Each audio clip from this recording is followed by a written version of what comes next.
And this brings us to the last question. I think it's nicely lead on to this is that when do we know that we need to switch off from the crisis communications mode? And if we know when a crisis is end, let's say, what is the best way to communicate and rebuild trust?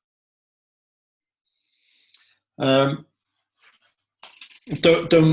run before you can walk. It would be my advice, really. It is a slowly process. Particularly if it's a crisis that that your organisation has caused or has been at fault during.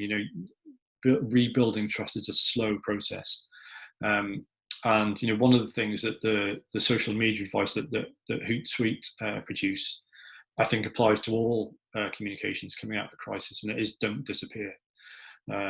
Just because you're through the worst, then shutting down the communications channels that you've built up at that time would be a real mistake, I think. It's held up as a bit of a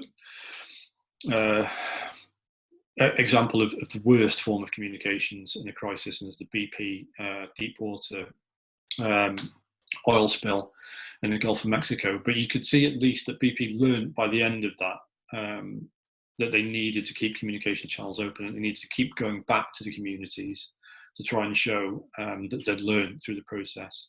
And I think finding ways to show that you've learned through the process are really important. Getting back to business as normal, I would say, it's not flicking a switch, really.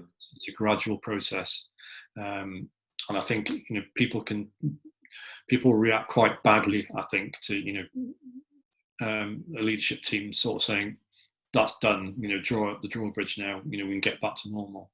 I think you need to show that you've understood what the crisis meant, and you've understood the need for change, and that needs to be an ongoing process rather than flicking a switch, I think.